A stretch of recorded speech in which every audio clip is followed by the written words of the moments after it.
They got a lot of snacks in this. Okay, preparing to live stream. Can we get that music going? My grid went out. Is it not? Is it? 1 second.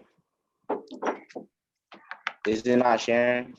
Arlene, if you have your grid showing, you're not gonna be able to see the you need to put the grid down the bottom. Not up the top. If you have it up the top, you ain't gonna be able to see the presentation. Okay, now I see everybody. You got them all, everybody at the bottom, right? No, everybody at the top. If you have them at the top, you're not gonna be able to see the presentation. There he is. You were there for a second, Mr. Jimmy. There he is. Okay.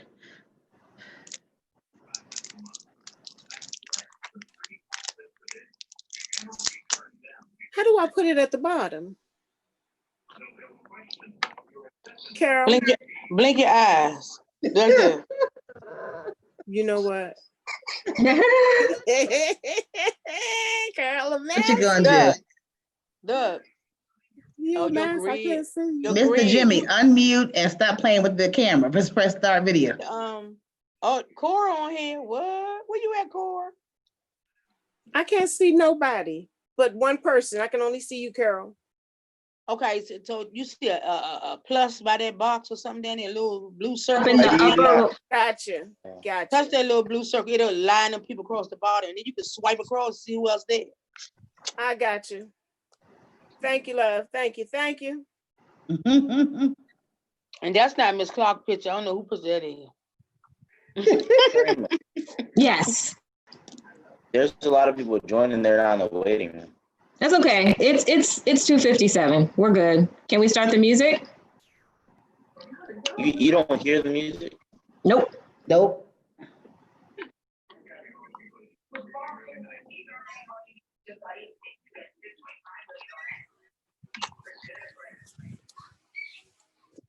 I don't know why I'm playing it. Oh, I see it. I just can't see. All right now. Let's get started. Okay, I'm out and mute. Something right in blue leg.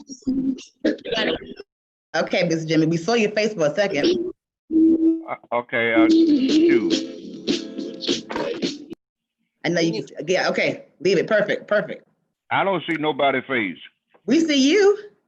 Oh, yeah. We do. That's a good angle right there. And thank you, Adrian. Yes, sir. Yes, sir. He ain't laying down, is he? No, I'm setting up.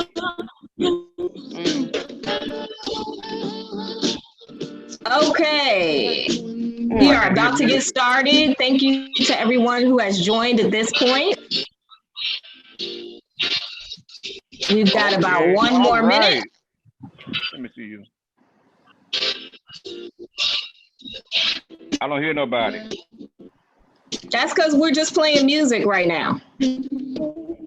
Okay.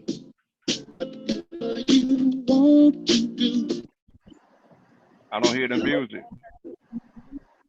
Can you hear me? We hear you. Thank you. We don't see you very good though. I know it. I can't get my phone to set up right. Okay. I'm working on Wilhelmina's phone too. Karima, can you unmute Brian, please? Yes, I can. Okay. Oh, there go Raven. Hi, Raven. Hi, Naeem. How you say your name? Naeem? Naeem, yeah. Oh. Hi, Cora. Man. Hi, Ryan. Is Brian successfully unmuted? Yes, now. Okay. Yeah. Okay, great. It is 3 o'clock. We're gonna go ahead and get started. We can turn off the music. That's Let's Stay Together by Al Green. We're trying to stay together. We're trying to be resilient. We're trying to share the stories of our seniors. Let's get this party started. So, why are we here today? Okay, DJ. Thank you. Okay, times are good, times are bad, but we want to stay together. All right, so we want to get started. Today is our first Rezility Day. Thank you all for joining. Thank you all for joining on time. We're excited about today's program and we want to get started. A lot of you all don't know that actually Rezility is a play on the word resilience. And so what we're doing today is sharing with you some of the resilience of our community. We have with you 3 seniors. We will introduce them to you momentarily. This is an opportunity for us to listen, to be quiet. We can ask questions towards the end, but to be quiet and listen, and for our residents to have a voice. And so first, before I get into the introductions of our wonderful panel, I want to introduce to you Brian Mclaughlin, our illustrious CEO of ECD, to open us up, and then we will continue with our program. Thanks, Karima. And we're gonna have to stop using that word illustrious. I don't know what it means. I don't know what it means when it applies to me, especially. You've done good work in the past, and you're known for your good work. All right. Okay. Well, as I'm told regularly, you're only as good as your last performance. So, so with the lights on, this really is a wonderful day. I appreciate the folks that are able to patch in. I love the chance to have talked with a few of our panel members already. Some of you have had a chance to bump into on site. A few of the others, we're still getting to know each other, and that's great. This is a chance to hear and to listen. I mean, I think that if I end up doing most of the talking, or the people who are part of my team do most of the talking, then we've done something wrong. So the focus today is to have a chance to have a conversation, and I think we should do this more often. This is fundamentally about the fact that we are all the same community. We exist together. If it weren't for y'all, we wouldn't be here. And our job is to make sure that we're part of the day-to-day of how you succeed, however you want to define success. So I love that Rezility is part of the framework. Every now and then I do get a chance to listen to Oprah, and Oprah talked about resilience. And the way she described it is that resilience is that desire to keep moving forward, even in the face of bad things. She talked about it as a muscle to want to do good, even in tough times. And so how do we keep moving forward in the face of tough things? And if we think about that as resilience, and we think about that as a real big question that's overarching everything we're thinking about these days, I think it gives us a good way to frame things. So with that, I don't want to speak a whole lot more. I'm looking forward to being a listener today, and I just appreciate everybody patching in and being part of this conversation. Great. Thank you, Brian. Thank you. Yeah, so continuing with the program, I want to go ahead and introduce our panelists. Our first panelist is, and in no particular order, is Mr. Jimmy. Mr. Jimmy is also known as the mayor of Edgewood. He has been a volunteer and a resident of Edgewood for the past 10 years. He currently works closely with the DC council member in Ward 5, Kenyon McDuffie, who made sure that when he's had extra masks, had extra food to distribute, extra diapers, he knows that his go-to person at Edgewood to get those things out to the community is Mr. Jimmy. So welcome, Mr. Jimmy. We also have Miss, good. Okay, so Mr. Jimmy. Yes. All right. Our next panelist is Miss Arlene Pastel. She represents Cedar Heights. She also has been a active volunteer in the community, working with the food pantry. She has raised successfully 3 upstanding sons, 2 sets of twins that were her nieces and nephews. She works with Mr. James Jones, the CIS manager, to make sure that all of the children there have the fruit and vegetables that they need, particularly during this time, and understand the importance of eating healthy. last but not least is Miss Carol Saunders. She has been a member of the Arborview community for the last 5 years. As soon as she moved in, she stepped up. Miss Clark, Cora needed help managing and running the food pantry. Carol stepped up. She's been leading that effort, and over the past couple of years has expanded the food pantry to Meadowbrook Run, Wheeler Terrace, nearby Ward 8 communities and properties that we also have, and another one that I keep forgetting, the Greens.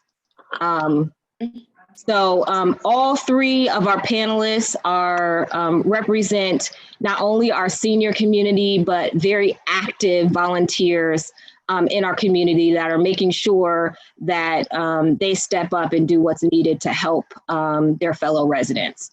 Lastly, I want to introduce our moderator, who represents the CIS team. She works in our aging communities. At her principal property is Wiley H. Bates, and that is Miss Adrienne Lee Duff. Let's get started. All right, thank you, Karima. Good afternoon, everybody. Good afternoon. All right, we're gonna start with our first question. And we just wanna make sure that we're respectful and we don't cut anybody off, okay? And we keep our points succinct. First question, what was a pivotal point in your life where you can say you represented resilience? And we can start with Miss Arlene. Oh, I wanted to go last. You want to go last? Okay, okay. Okay, any other panelists want to go first? Mr. Jones. We let the mayor go first. Yes. Where did he go? He's not here. You want me to repeat the question? Unmute, Mr. Jimmy. Unmute. He talking though. I don't even see him. He on here. He's still on. He talking though. We're having a little technical difficulties, family. Can you unmute him, Karima? Okay, am I Okay. unmuted? You're good. Yes, sir. Okay. Now, Adrienne, what was the question you asked? No problem, sir. What was a pivotal point in your life where you can say you represented resilience? Did you hear me? Yeah, I hear your name. Okay. I'm What was trying it? to say, Oh, okay. Every part of my life has been that way. That's pretty cool. When I come to Edgewood, I was in a little dam with Sparrow. So I didn't do much of anything, but this woman that I talked to a lot, she used to tell me to I need to start doing something, and at that point I didn't want to do anything. So once I started going to a couple of meetings, I think I opened up like a clam. I was on fire, ready to go. And when I started, the more I did, the more I helped. And the more I helped, the better I felt. So I don't know if I'm answering that question or not, but that's a pretty good way that I got started doing different things here at Edgewood. Absolutely. Thank you, Mr. Jimmy. Miss Carol? What was a pivotal point in my life? Yes, ma'am.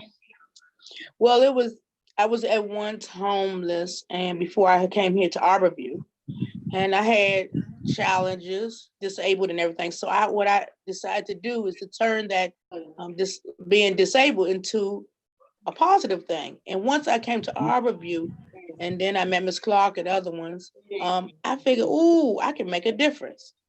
So I started figuring, I said, ooh, I can make things better. I can improve things. I can help things. I can help other people, because I'm always trying to help people. Even when I was homeless, I helped other people. So then I figured, oh, why don't I help where I live at? Why don't I help the people where I live at? And so that's all I do. So I just love to just help people. So I think that was a turning point, to be able to help somebody else, even in my my point of being down. I was able to help, other people. So Yes, ma'am. Great example of resilience. Thank you. Miss yes. Arlene. My turning point came when I was able to buy a home in Fort Washington. And I told my parents, please sell your home. You have the master bedroom. I'll take the bedroom in the basement. Being able to give back to my parents because they've given so much of themselves to others, open their home to you, anyone that walk through that door, you can get a plate of food, you can get somewhere to lay your head. Whatever you needed to speak on, they didn't ask you about it, they let you come to them. Mhm. But then my parents got sick and they had to move, and my nieces and my nephews were being put into foster care. That was a no-no because family is supposed to grasp family. Amen. And I got my twin nieces, my twin nephews, and my 3 sons, and I worked 3 jobs with Sasha Bruce as a counselor, with Turner Collision as a receptionist service writer, and also with Maryland National Capital Park and Planning to provide for them. To this day, they are products of being well-mannered citizens, tax-paying citizens. They know mama don't play. But the other, and if I'm speaking too long, please cut in, Miss Karima. The other point was when I fell at work and compressed my disc from my neck all the way down to my spine, whereas though I had to have surgery up my back and down the nape of my neck. And I didn't want to do anything after that. I was in a funk where as though I had to learn how to walk all over again. And it just took me somewhere I've never been, like a dark hole. But my son, and I'm so loved to have him, he got me out of that hole. He said, Mom, get up, get out of this room. Come on. He took me to Best Buy and bought me a Kindle. He know I love to read. So from then on, and when I moved here to Cedar Heights, I just wanted to get involved with the community, with the kids. Miss Cynthia used to run the center and James used to assist her, and Miss Cynthia left. And so with James, I said, I got you. Whatever you need, I'm right here with you. I'll ride with you. So I love giving back. It was embedded in me from a child, from my parents. So I love giving back. Thank you, Miss Arlene. These are fantastic stories. I'm very excited to hear the rest of the answers. Before we proceed to the second question, if you all have questions, we're going to save them to the end. Please write them in the chat, okay? If you have questions, we're going to save it to the end. Write it in the chat. Second question. Tell us about some of your challenges that you face finding housing. What impact has the housing you choose had on your life, have you chosen, had on your life? Let me repeat that. Tell us about some of your challenges that you faced finding housing. And part 2 is what impact has that had on your life, choosing the housing that you currently have? Anyone feel free to start. I get Okay. Carol, go ahead. We'll start with Carol. Okay. With me, with housing, the hardest is finding when you're disabled. When you're disabled, I took an apartment on the 3rd floor, knowing I have bad knees, but I took it because I loved the neighborhood. Okay. Yes, it's high crime over here in Southeast, but it has its positive and its negatives. And so I took it on the 3rd floor. It was very hard finding an apartment, very hard. And when I found Arborview, I felt like I found a gem. You know, you're looking through the sand and you find a gem. I found it, and I've been comfortable here ever since. I haven't had, maybe small issues or something like that, but I like where I'm at. I like the size of the apartment and everything. But it's very hard finding a place to stay with that's affordable. Okay, that's the first thing, it's affordable. And the second thing, once I came here and to be able to volunteer and help others with housing, food, transportation, was an added bonus. I was able to, all the information I got while I was homeless and all that, I was able to project all the information and give it to everybody and share it. So it was really hard finding a housing, but once I found it, I was able to do so many more things with it. So, my patience, I had to have much patience. Thank you, Ms. Carroll. Ms. Arlene? Going off of what Ms. Carroll said in reference to being disabled, I am disabled. Learning how to walk all over again was one of my hardest parts. And receiving Social Security in reference to the amount that they give us, the affordability of finding a place, it's very hard. There's no subsidy within Ward 8, and if so, it's all full up. There's a waiting list. But where I am now, I've been here 7 years, and I am very happy to have this apartment. I was supposed to be above the laundry room, but something happened to that apartment. But when I walked in this door, I told the young lady, this is my apartment. She said, no, this is our showroom. No, this is my apartment. I claimed it and it was mine. And I loved being on the second floor. I love this community because I see so many that just needs a hug and embrace, and the kids, even the parents. I talk to a lot of young mothers. I talk to a lot of the young men. By me being a counselor with Sasha Bruce, I just try to give back and just let them know you can come to me. Whatever we speak on is with me and you. There's no ins or outs. But I love where I am at Cedar Heights. Yes, I do. Fantastic. Thank you. Mayor of Edgewood, Mr. Jimmy. Well, maybe I'm a little different. I didn't have a hard time finding a place to live, but once I got here, I had a choice with where was I gonna live, on the 7th floor or the 8th floor. And neither one of them I didn't like it because I don't like height. So I end up on the 8th floor.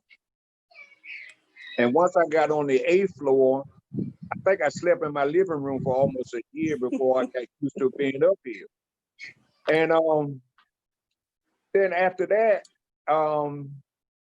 piggyback off Arlene, I feel like giving back to what I used to be. I used to be a mean old ornery turkey, and I calmed down a great deal.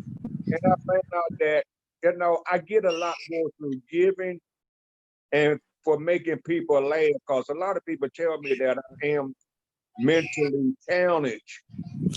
So that helps a lot by helping people do different things. But I love where I am. I love the people that I'm around. And it's just, it makes me feel good. On the weekends is a bad time for me because there's nothing to do. So Monday through Friday, I feel pretty lively. So it's really good for me. There's an old man. Fantastic. So what I'm hearing is not only about the actual physical house, it's about community as well. Yes. And your involvement in it. Yes. I love it. Yes. Fantastic. All right. Third question. When you hear the words Black Lives Matter, what does that mean to you? When you hear the words Black Lives Matter, what does that mean to you personally? I don't know. I'm gonna go first on this one. I'm an old veteran, and I've done my share of shooting at people or whatever you want to call it. But all lives to me matter. It's not a person out there that I could just put an X on and say you have no business being here. But in all reality, people are people, and I love people. It matters no matter what color you are. So all to me, all lives matter. Amen. Thank you. Next panelist. And piggybacking off of Mr. James, I concur with you in reference to all lives matters. No such thing as just Black lives matters. Understanding what has been done to several African Americans. Yes, we're going to feel some type of way, but we all in a whole. We all get up in the morning, we put our pants on, we go to work. So we all in a whole. So all lives matters to me. Thank you. Okay, when I think of Black Lives Matter, I think about people that from the past all the way to now that need to take a stand. Okay. Yes, all lives matter, but we have some Black people that need to take a stand, and we need to teach the younger people to take a stand for what they believe in. But they also need to do it in a constructive way, not no violence, but stand up for what you believe in and vote. When I think about Black Lives Matter, there's a lot of things that we could be doing positive instead of negative. We could be helping with the housing. We could be helping with this violence. We could be helping. That's when I think about Black Lives Matter. I think we should be helping instead of hindering each other. That's what I think of it. And I believe all lives matter because I have love for all people. I don't run around with hatred. I run up to white, Black, Hispanic. Hey, how you doing? All the time. I speak to everybody. They think I came from the South, but I came straight here from Washington, D.C. all my life. And I will get in the car. I do this up to everybody. Hey, how you doing? To everybody. It doesn't hurt to speak. No, So it when I doesn't. think of Black Lives Matter, I think we should think of Black people need to stand up along with white and Hispanic and all, and for what we stand for. Just stand and hold together, just like Martin Luther King Jr. did. Stand together and make a difference. That's what I think of. Thank you, Ms. Carroll. It definitely takes a village. Yes, So Yeah. that completes the 3 questions. We're going to open it up now to audience questions. Karima, do you have any for me? Yes, I do. This comes from us internally, but I just want to remind those listening, please use the chat if you do have a question, and we will get that to the panel. When you talk about some of the challenges and your inspiration to help, what would you suggest as a solution or a change that would help to end some of the racial and housing disparities that you see or have personally experienced? Are you asking the one particular person or all of us? No particular order, whoever wants to answer. Go ahead, Mr. Jimmy. Thank you. Throw that on me anyway.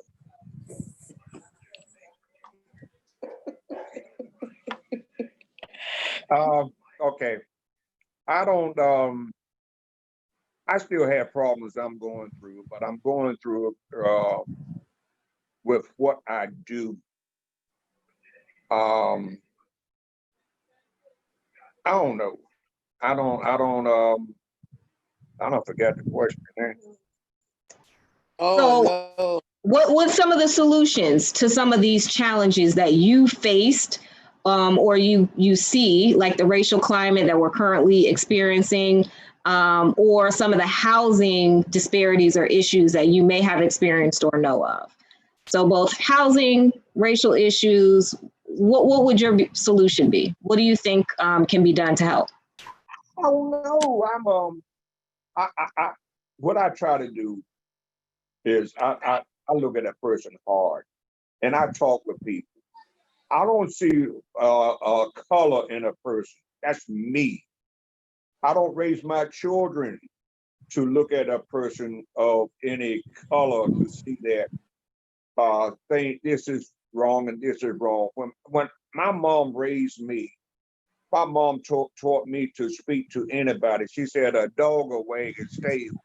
So if I'm supposed to be a little bit more than that, then I should be able to speak to anybody without any thought of harming them or other people.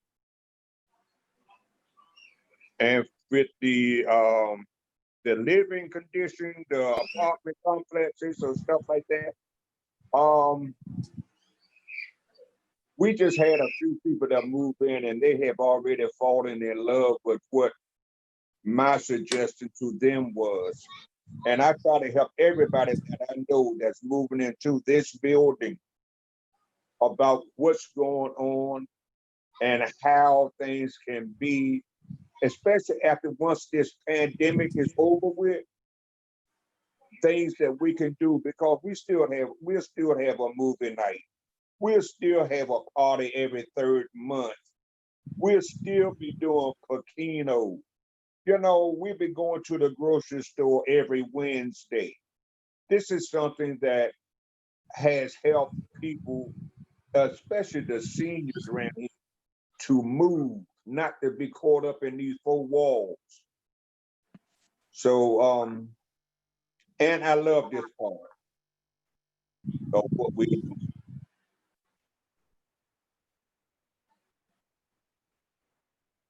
Next person. Can you repeat your question, Ms. Karima, please? Ms. Carol, are you still there?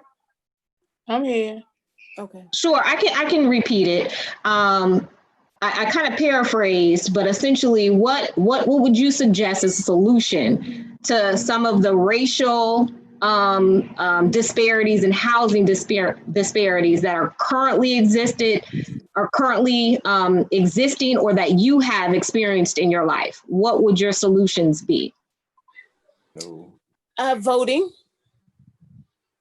More people getting out to vote, to make sure you put the proper people in place to assist with opening up some of the housings and so forth.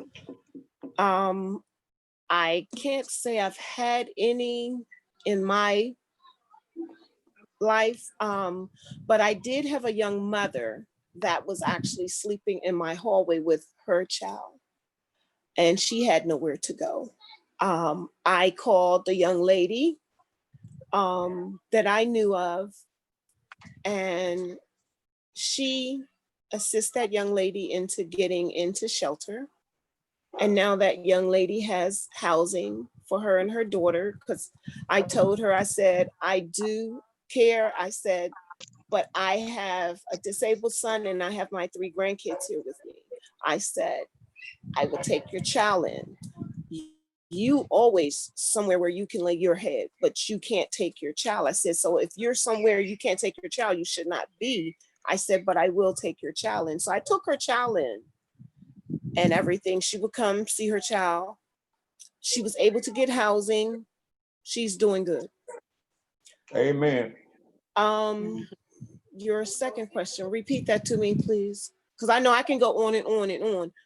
Can you repeat the second No part? problem. It was racial and the housing disparities that you've seen or experienced. I can't say I've experienced anything racial, only because I'm cordial with everyone. I don't care if you mean as a whip and they say, oh, don't speak to her because she's not going to speak back. I'm going to speak to you because I'm going to get you to speak to me. Say hello. I'm just friendly with everyone. I was raised to speak whether they speak back or not. So I've never really experienced that, because in my time, we had police officers that came around for truancy and so forth like that.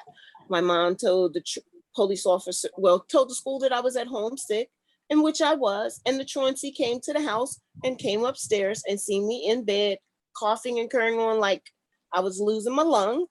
But, I've never experienced anything towards that. Nothing. I can look back on my 50-something odd years plus, and I can't see it anywhere. Beautiful. Ms. Carol, and then we have another resident on the line who wants to speak. Okay, housing, as far as housing, and racism. Racism, when I was homeless, when I would go up northwest, I would get better service. I came in southeast, service wasn't so good. I was lucky enough to get into a shelter, which was able to help me. Um, I had suffered some racism, but I knew how to deal with it.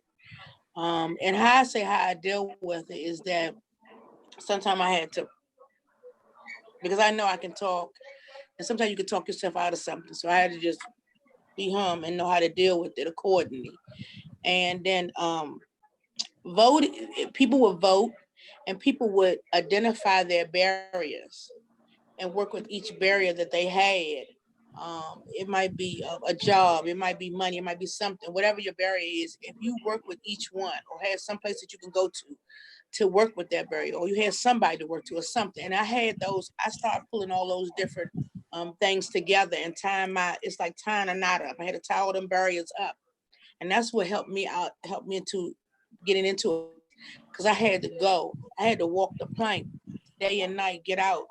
I went to the library all the time, the library research. You have to know what it is that you're looking for and what are you doing as far as housing. You have to know what you're talking about when you talk about racism. You have to do your research. These people run around here don't be knowing exactly sometimes what they're talking about, what they're doing, or what they want. And you have to sit down with some of these young folks and older folks and even some of these people in these nursing homes. What exactly do you want and what you need me to do? And so I tied all my barriers together. And that's what kind of helped me to become a better citizen and a better person, and I overcome the racism because it was getting dealt to me. My mother and them didn't teach me to be mean towards people, but as I was coming along, I see how people was going to treat me. When she died, my father died, and I said, "Oh, they treat me so. Oh my God!" And my mother said this may happen, but I thought it would never happen to me, but it did. So it's barriers. Tie those barriers together. Identify your barriers. Tie them together, and have people you'll be able to talk to, because counselors help too. Mm-hmm. Yeah. Okay, we have a resident on, Ms. Raymond. Go ahead. Hi. Actually, my son is supposed to log in, but he just got his allergy shots and he's sneezing so badly. So I'm taking his place. Talking about many things. He was a child born with, he is almost 30 years old, a child born with some brain conditions and had some brain surgeries, has seizure disorder. 5 years ago, severe allergies after working in Home Depot after his high school. So right now he doesn't have a job. He went through plumbing school, has a plumbing apprenticeship. He has overcome a lot of difficulties, but left for me, I push him hard. So like when you are talking about equal justice, everyone has to do their part.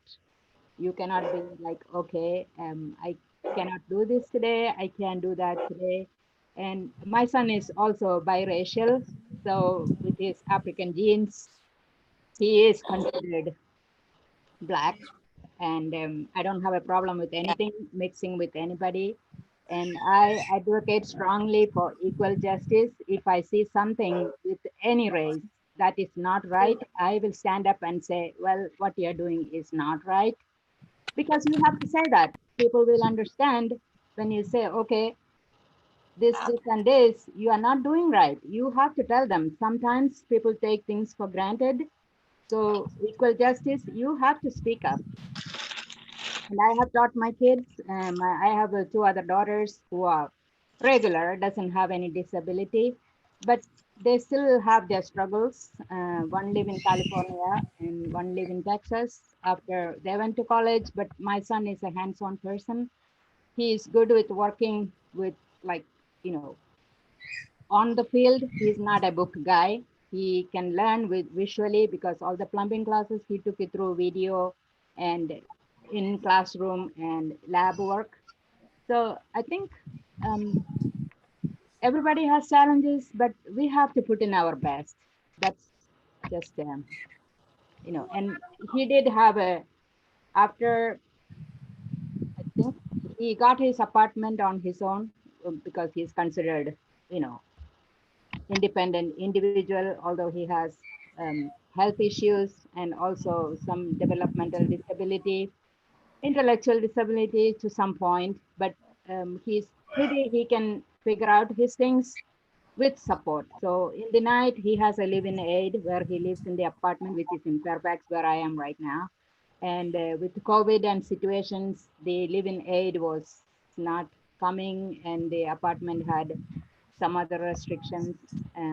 It's Westwood Oaks apartment. It's a HUD subsidiary. So he's with me in a bubble for now, but maybe a week or two, he will have to go back exactly with the, and probably getting back to the job as safety will allow him to go back to. So that's my 2 cents. Thank you anyway, listening to me. Thank you so much for sharing that. And that's one reason why we want to have this platform. We want to hear from you as a resident and stay connected, and you know how you can reach us so that we can help you and help your son with whatever supports that we can to keep you thriving in the community in which you live. Thank you so much for sharing. Is there another resident that wants to speak? This was left to our door, so we Fantastic, fantastic. logging on and all that. I say I can help. Okay. Nice meeting all of you. Karima. Yes, sir. Can I introduce my friend? Can you see her? Yes. Wilhelmina Hebron. She's also a resident and video thing. She's a helper. She knows Adrian. Hi, Miss Wilhelmina. Hi, everybody. Do you want to answer one of the questions? No, I'm listening. Okay. Okay. Oh, let me okay. There's a question from the panel. I'm sorry, from the chat. Racism. Do you think people are born racist or taught racism? What are your thoughts? That's to everyone. Personally, I think that they're taught. Children don't know anything about skin color. When you're a child, you're a friend to whoever it is, and you don't know the difference in black and white, green and blue. You just know that's my friend. So, and that reminds me too about that because, the movie The Blind Side, where they brought in a black guy to the family and they immediately took him as their brother. And he was black and they was white. And I thought that was beautiful.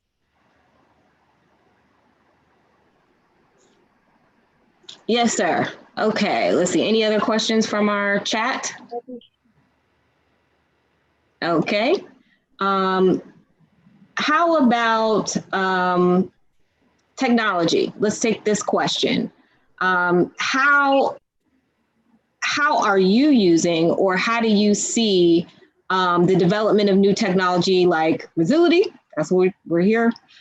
Social media, smartphones, etc. How has that affected your life currently? You can talk about how you've seen it changed over the many years that you've been living.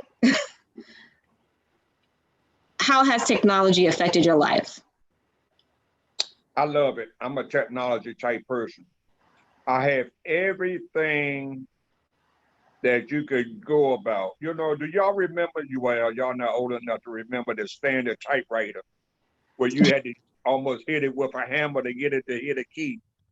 Well, we went from that to quite a few typewriters, and then we got I got a smartphone. I've had a smartphone for quite a few years, but then I got smart grandkids, so I have to be able to keep up with them. They chat with me on the telephone.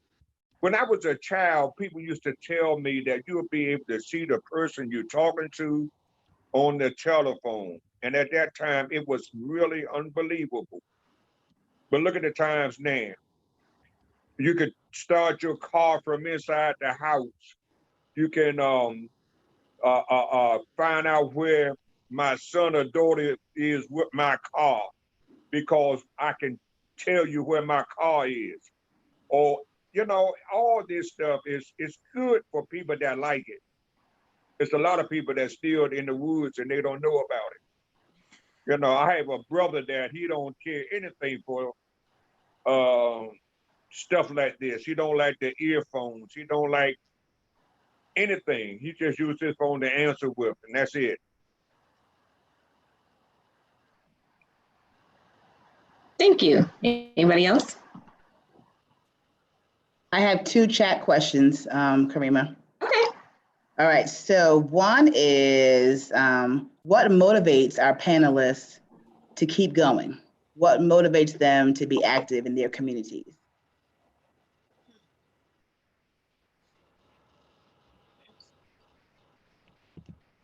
Who's that for? Any panelist that wants to answer, or any Oh, resident. well, I tell you, it keeps me going. I love it because, you know, nowadays we don't have much to do. I don't have a job, so it's hard to sleep at night when you ain't doing nothing during the day. And it just something to do, new things to see, new things to try, new people to meet. And look how I met you. Absolutely. Came on out to Annapolis. Yeah. When I came down there. Any other panelists? What motivates you to be active still in your community? My grandkids. Okay. I like for them to see the difference in helping someone. Because as they get older, they're going to need help because everyone needs help. Amen. Everyone on this panel has had help getting Yes. to where they are and everyday living. So my grandkids keeps me going. I take them with me to the community center when we're pantry day to show them that we're handing out. They be there with the list, make sure people, they're 7 and 8, very savvy with technology, Miss Karima, very savvy with it. But my grandkids. Fantastic, thank you. Anyone else?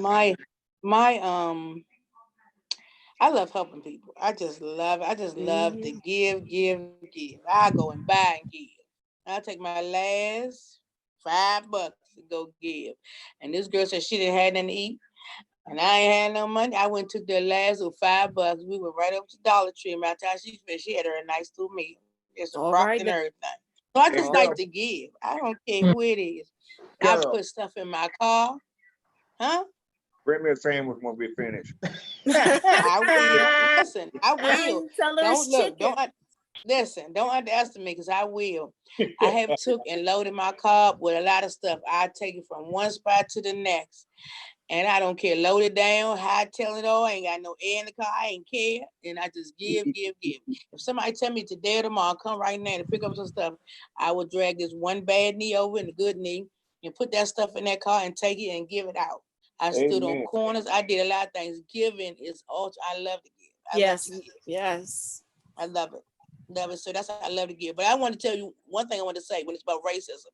Yes, racism is taught because if you go around some of these neighborhoods now, like off of 22nd, way over there, where you see and stuff like that, a lot of them people are still teaching their children hatred. And they're teaching them to hate each other. Okay? They hating each other. And we have to stop that. We as adults have to stop that. I like when you could go to, a long time ago, you can go to, hey, keep an eye on my daughter. And if she ain't do something right, you put her in her place. You don't have to spank her, but put her in her place. We can't do that anymore. And so we got it's a connection that's missing. It's like we're sitting right here together and we're not connecting. And we're missing that piece. It's one piece that we need to connect. And it'll help with housing, racism, everything. We need to connect. We're not connected. Well, Carol, I can honestly say I can do that in my building with these 12 apartments. Right. The right, but I'm just saying. Right. I understand what you're saying, but the parents do trust me with their kids because they see me with my grandkids. So well, you are a wonderful, lucky soul. Because everybody, if they're doing something, I will definitely. Not today. You're awesome. Okay, we have another question from the chat. Thank you, Nicole, for your question. It is, how can enterprise support you? How can we essentially help residents to remain active? Is there any area of improvements that we can do to promote more residents to be active? And then what is the one thing that will motivate residents to be more active? All about being active. Well, as soon as this corona lifts, we can do a whole lot of stuff. Yes. Once the COVID is lifted, I feel as though we can be more active in reference to having little exercise classes outside. We have a garden here, but we're not able to get in it due to the fact of the COVID and so forth. But you know, things like that. Arlene, y'all Yes, don't ma'am. go in your garden. You don't go in your garden now? We have a garden over there, Arborview. I'm gonna take them pictures. Listen, I'm taking pictures. We go in that garden. You put that mask on, go in that garden, girl. Pick that weed out and go get them apples, and we get them apples, cherries, that parsley. Make that. Girl, we don't have no apples and cherries over here. Let me tell you something. I'm coming to your garden. Listen. Don't underestimate. Don't let all this little devilish stuff to your fool you. garden. You gonna have to go out there and you have to fight the good with the bad. The garden is it got some more work we got to do to it. But we go over there and clean. Me and my granddaughter, matter of fact, went over there, pulled the weeds out. We got other neighbors come over to pull the stuff out. We pour the water, take turns pouring the water, doing stuff. Stuff can be done during this time of crisis. We go over there and get the stuff, wash it off, take it house and cook it. Okay, just took some apples off recently. I mean, it's stuff can be done. It's just got to come together. See, this was together. I'm feeling a little jealousy over here. No, don't feel jealousy. Just let me know when you get started. Listen, no, you got the apples and the cherries, girl. You know I come over there on bended knee. I come on bended knee and help you out. Okay, so there's a request there, Miss Carol. You're gonna have to go over and start a garden over at Cedar Heights. You like to spread the work? Let's go ahead and get that started. We can do it. We can do it. We can take Brian over there with us. We can take Brian over there. We can take who else we can take over there with us? Wait a minute, James, with some more. We can support them. They can come over there. They can dig some dirt and stuff. We can make it happen. Okay, let's make it happen. You have to. I'm sorry. Activity. We need more activities. More activity. That's the main thing. Activities will start a ball rolling. If you have more activities, and look, the key thing people like is free. Okay, but the thing about it is you have to tell them in order to get the free, you have to come out of your residence and participate. So then what we do is I think we should start again. I know we've done it before. Do a survey. You don't have to be elaborate. Do a little quick survey of what the things that they would like to do, and some of the things we can act on. We'll put one person in charge of that activity or something. You know, that's where you just start the ball rolling. You got to start. We got to start the ball all over again because the ball stopped once all this stuff started. And then if you don't get the transportation intact, people ain't gonna want to do nothing anyway. Transportation and activity is the main thing. Yeah. I see a hand raised, Miss Trisha. If we could unmute her. Miss Trish. Hi, Trish. Can we unmute her? She muted. Let me see. Okay, I'm trying. Miss Trisha. We coming. Yes. Just hand sign. Do some sign language. There we go. Okay, let's see. Put it on the board. Put it on the board in front of us, right on the paper. There you go. We're gonna put on it. We love you. Hello, everybody. And Mr. Jimmy, I love you too. Oh, thank you so much. You know how we feel about that. Well, since you don't have enough, you got too much extra time. I need you. I need you. I need you. Call me 9 o'clock tonight. That's Miss Pat. I just see it. I was like, Miss Pat Williams. I was talking about Trisha. Okay, Miss Pat. Okay, you're next. August 14th, but we talked about that already. Okay, so we have a question from Sebla. Are you able to? Okay, she has a question. How do they feel about the construction and fast development of neighborhoods, gentrification? How do you feel about gentrification? How's that affecting you?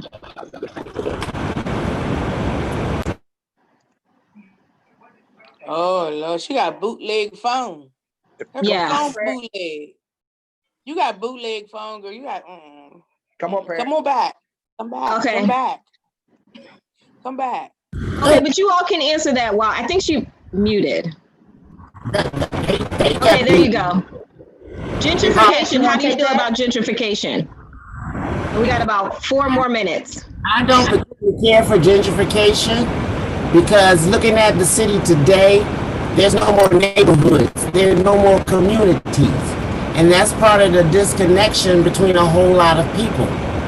It's too many, how can I say this nicely? Too many people moving in, trying to redirect and reestablish their hometown looks, their hometown feel. We're losing our own hometown feel here in the district, and that's not fair to us. So that disconnect is coming in as far as I'm concerned, it's coming in right there. Though I look at it like this, those that's moving in need to come in and be a part of the community, be a part of the neighborhood, instead of dividing it. And that's the biggest problem I'm seeing today. Beautiful. Well said. Okay. I'm gonna mute you because a lot of background noise. Thank you. Quick. I'm home alone.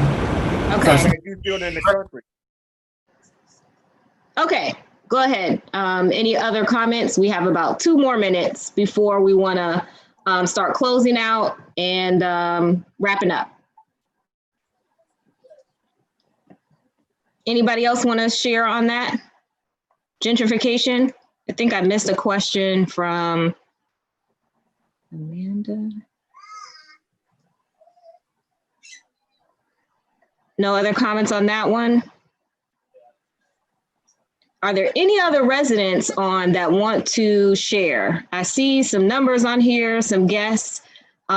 This is an opportunity for you all to speak up. We got a few more minutes left and I'd love to hear from you. Oh no. Miss Wilhelmina. Want to say something? Okay, thank you, Miss Wilhelmina. Okay, I want to comment on what you said earlier about whether children come up raised when we learn how to talk about they don't like white and all that. Well, when we were coming up, my sister and I, we had a store down the street and it was Jewish. And I thought we weren't taught to mistreat people. My sister had a birthday party. And with my grandmother, we were raised with my grandmother, and she found out that my sister was going to invite this Jewish girl.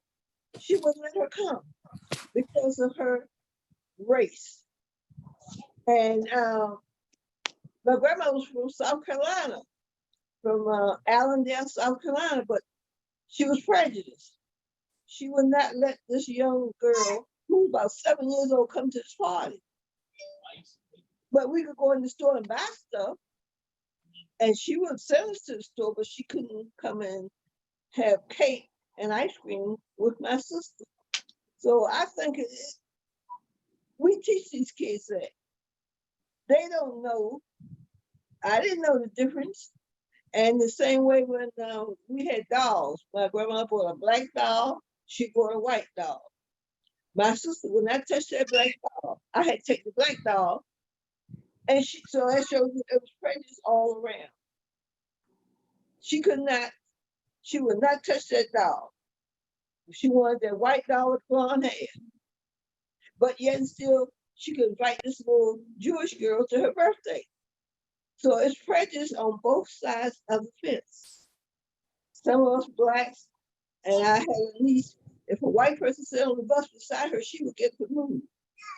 When she got grown, she turned around and married a white guy.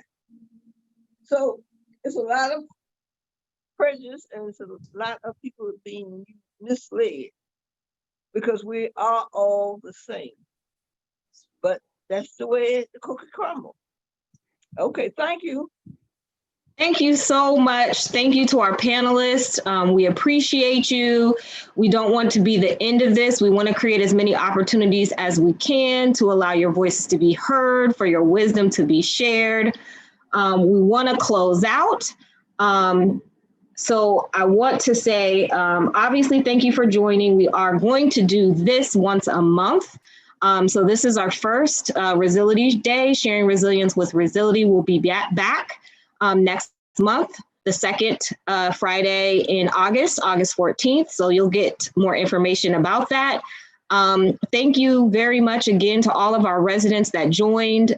Please feel free to put a message in chat if you want to connect with us outside of this call. I want to now reintroduce to you our CEO, Brian, to give us some unmute him, Karima? Yes, let me unmute. And if any of my co-hosts can get to him first, that would be great. Let's see, got it, okay. Great, I'm back, okay. It was good that y'all muted me during that call because I had all kinds of side comments I was going to say. So I think that worked out for everybody's benefit. But look, I mean, this was an experiment for us. We know with COVID, we got to figure out how to find new ways to do old things, and just the very simple act of just trying to talk to people has been made very hard. So we weren't sure how well Zoom was going to work, not just in our own company, but in this world where we're trying to talk to folks who maybe don't use Zoom as much as we do. So we love that you all found the time to do this, figured out how to log in with us, and took an hour of your day to do this. If you page through, you'd see close to 40 people from our company that was here and listening. And I don't think it's just me that enjoyed listening. So very much appreciated. I think we feel smarter, we feel more renewed, we feel more energetic.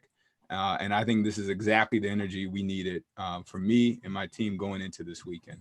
So thanks for helping us to see the world a little more clearly through your eyes and your experiences. We value you so much and look forward to really better understanding how we can continue to be partners, getting through COVID, getting through this Black Lives Matter moment, and figuring out how we emerge as a better country, as a better community, and as better partners together. So thank you so much for this. And I do hope we can keep this going on a monthly basis. Yes, thank you. Thank you all. Yeah, one last tidbit I will try to figure out, because one thing that came out of our rehearsal was that the residents want to get on Zoom and keep the conversation going outside of this call. So we'll also make opportunity for that as well. So thank you, everyone. That's it. Have a great weekend. Do the same. Have a great weekend. Happy Friday. Bye-bye. Be good.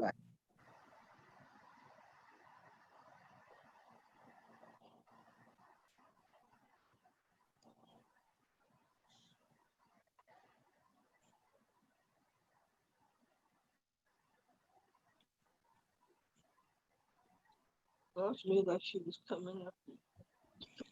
For this.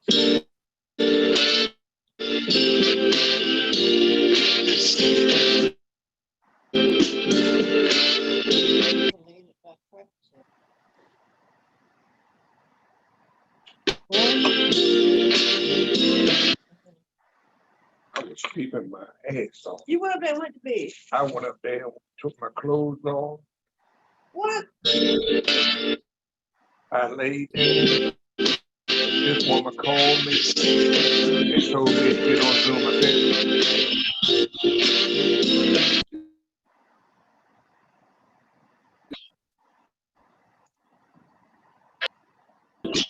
I I'm so in love with you. Whatever you want to do.